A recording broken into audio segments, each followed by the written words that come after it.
আমরা শরীয়তপুরে আসি এবং তার পরের দিন কর্মসূচি শেষ করে আমরা ফিরে যাই। আর আজকে আসলাম 35 বছর পরে। তো আমার কাছে অত্যন্ত ভালো লাগছে, আমার কাছে অনেক মনোমুগ্ধকর মনে হয়েছে যে এরই মধ্যে শরীয়তপুরের যতটুকু অংশ দেখলাম অনেক উন্নতি হয়েছে, অনেক রাস্তাঘাট হয়েছে, বেশ ভালোই লাগলো দেখতে। আর কালু ভাই দীর্ঘদিন ধরে এই জেলার নেতৃত্বে আছেন, উনি এবং আমি একই বিশ্ববিদ্যালয়ের ছাত্র, আমার আগেই উনি পাশ করেছেন, এই হিসাবে একটা সম্পর্ক আছে। এদিকে আসলাম ভাই আমার অত্যন্ত প্রিয়জন, ডাক্তার রফিকের বড় ভাই, কথা কম বলেন কিন্তু দলের প্রতি অত্যন্ত আন্তরিক, অত্যন্ত একনিষ্ঠ, বিশেষ করে শরীয়তপুর নিয়ে তার ভাবনা চিন্তা এবং জনগণের সাথে তার সংশ্লিষ্টতা, এটাকে আমাকে মুগ্ধ করে, এটাকে আমাকে মুগ্ধ করেছে। খুব বেশি হইচই করেন না, কিন্তু অত্যন্ত নীরবে নিভৃতে শরীয়তপুরবাসীর জন্য তার যে মমতা এবং প্রেম, এটা অসাধারণ। যাই হোক, আজকে আমরা এসেছি শহীদ রাষ্ট্রপতি জিয়াউর রহমানের 90তম জন্মবার্ষিকীর একটি অনুষ্ঠান, অর্থাৎ ফ্রি মেডিকেল ক্যাম্প। ঢাকা থেকে এবং স্থানীয়ভাবে অনেক নাম করা ডাক্তার, অনেক বিশেষজ্ঞ ডাক্তার আজকে এখানে উপস্থিত হয়েছে। একজন এদেশের বরেণ্য রাজনীতিবিদ, একজন খরজন্ম মহাপুরুষ, একজন দেশের বিশিষ্ট রাষ্ট্রনায়ক, যার বিরুদ্ধে তার বিরোধী দলের লোকরাও কখনো একটি টু শব্দ উচ্চারণ করতে পারেনি, বিরোধিতার কারণে বিরোধিতা করেছে, কিন্তু তার সততা, তার নিষ্ঠা, তার দেশপ্রেম নিয়ে একটা কথাও কেউ কখনো বলতে পারেননি। তিনি হলেন মহান স্বাধীনতার ঘোষক, বহুদলীয় গণতন্ত্রের প্রবক্তা, আধুনিক বাংলাদেশের উপকার শহীদ রাষ্ট্রপতি জিয়াউর রহমান। জিয়াউর রহমান আদৌ কেন জনপ্রিয়, কেন আদৌ তার কথা মানুষ ভুলতে পারে না? বাপ দাদা থেকে শুরু করে যারা বেঁচে আছে, বয়সী মানুষ, তারা তাকে জানে একজন এদেশের সত্যিকারে সৎ মানুষ হিসাবে, যোগ্য মানুষ হিসাবে। বন্ধুরা আমার,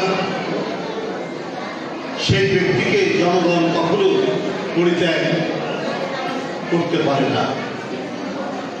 দেশের সকল সংকটকালে, ক্রান্তিকালে সেই সময় তরুণ সামরিক অফিসার যে দায়িত্ব পালন করেছে, অনেক রাজনীতিবিদ, অনেক কর্মকর্তাও ছিলেন, কিন্তু ওই দায়িত্ব পালন করেননি। কোথায় তার স্ত্রী, কোথায় তার সন্তানেরা, এই কথা চিন্তা না করে যে চট্টগ্রামের কালুরঘাট বিজ্ঞান কেন্দ্র থেকে আমাদের স্বাধীনতার ঘোষণা দিতে পারে, তিনি কত বড় দেশপ্রেমিক হতে পারে, তিনি কত বড় প্যাট্রিয়ট হতে পারে, এটা নতুন করে বলার কোনো অবকাশ রাখে না। মানুষ যাদের কাছে প্রত্যাশা করেছিল স্বাধীনতার পর তারা দেশকে আরো ভালো করবে, আরো সুন্দর করবে, কিন্তু মানুষ যখন বঞ্চিত হয়েছে, তাদের প্রত্যাশা যখন পূরণ হয়নি, মানুষ যখন লাঞ্ছিত হয়েছে, অরাজকতার মধ্যে ডুবে গেছে, দুর্ভিক্ষের করাল গাছের মধ্যে দেশকে যখন ফেলে দেওয়া হয়েছে, মানুষের যখন কোনো নিরাপত্তা ছিল না, রাত্রে মানুষ ঘুমাতে পারত না দুষ্কৃতিকারীদের জন্য, তাদের কারণে। এরপরে 7ই নভেম্বর যিনি রাষ্ট্র ক্ষমতার কেন্দ্রে চলে আসলেন, সিপাহী জনতার বিপ্লবের মধ্য দিয়ে, তিনি তো রাষ্ট্রপতি জিয়াউর রহমান। এরপরে দেখছে তার শাসনকাল, মানুষ দেখেছে তার কর্মকাণ্ড, মানুষ দেখেছে তার এই জাতিকে নিয়ে, এই রাষ্ট্রকে নিয়ে তিনি কিভাবে এগিয়ে গিয়েছেন। এটা তো জাতি জানে। বলা হতো ওই সময় যে বাড়ির দরজা খুলে ঢোকাতে পারত। আইন শৃঙ্খলা এত উন্নত করেছিলে যে মানুষ দরজা খুলে ঢোকাতে পারত। এটা একটা প্রবাদের মতো পরিণত হয়েছে। এই কথাটা একটা প্রবাদ কথা হিসাবে মানুষের মধ্যে আজও প্রতিষ্ঠিত আছে। তার আগে আমাদেরকে দুর্ভিক্ষ দেখেছে। উত্তরবঙ্গে মানুষ চালের বদলে কাঁঠাল গাছের পাতা চিবিয়ে চিবিয়ে খেয়েছে ক্ষুধা নিবৃত্ত করার জন্য।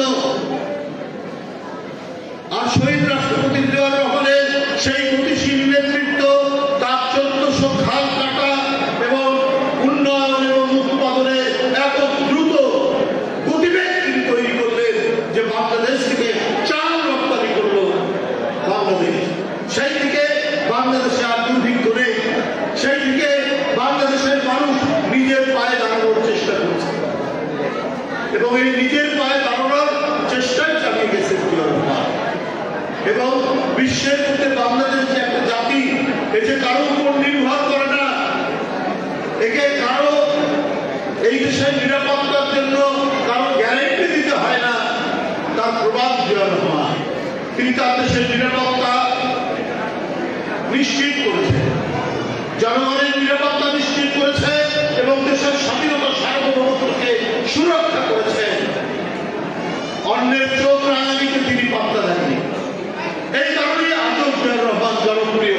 এই কারণেই আজও এদেশের প্রতিটি মানুষের মনের কোণে জিয়াউর রহমান একটা স্থায়ী আসন লাভ করে আছে।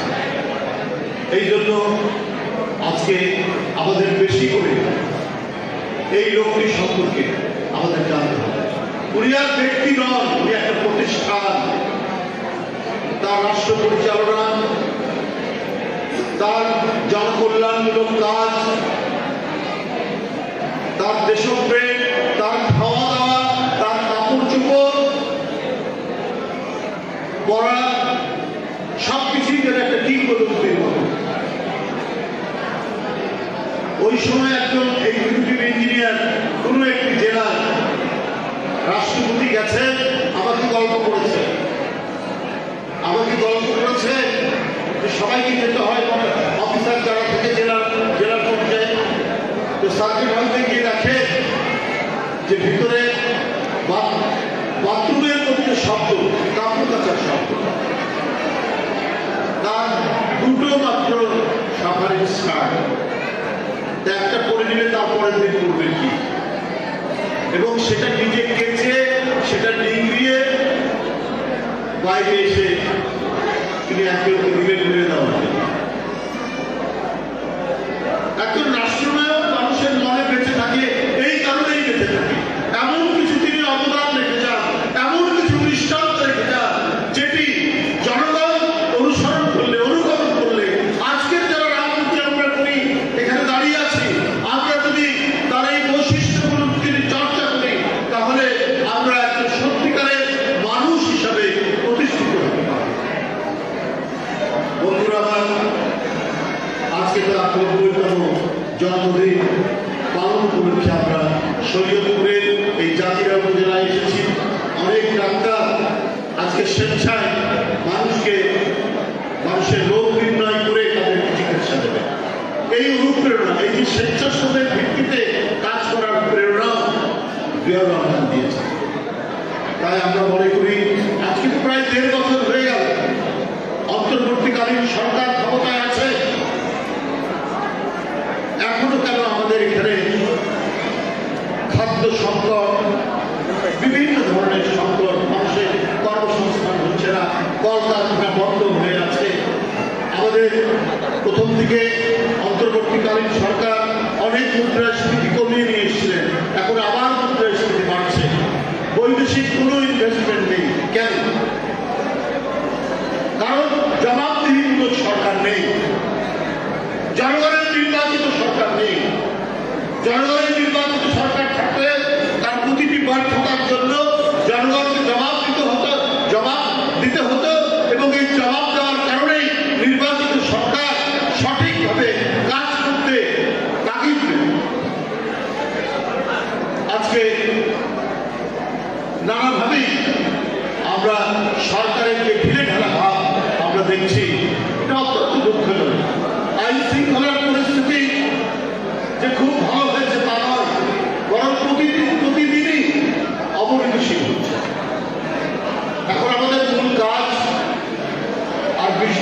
হবে অবাধ সুষ্ঠু নির্বাচন 20-22 দিন পর। এটা নিশ্চিত করাই সরকারের দায়িত্ব, নির্বাচন কমিশনের দায়িত্ব। তো নির্বাচন কমিশন এমনভাবে দায়িত্ব পালন করা উচিত যেখানে তার নিরপেক্ষতা নিয়ে কোনো প্রশ্ন না উঠে। কিন্তু আজকে নানা কারণে নানা বিষয়ে নির্বাচন কমিশনের নানা আচরণে কিছু কিছু তো প্রশ্ন উঠছে। মানুষ 16-17 বছর ভোট কেন্দ্রে ভোট দিতে পারেনি, ভোট আগেই দিয়ে দিয়েছে মাফিয়া দলের কেউ কেউ। ভোট কেন্দ্রে মানুষের ভোটারদের কোনো যাতায়াত ছিল না। এইভাবেই 16-17 বছর চলা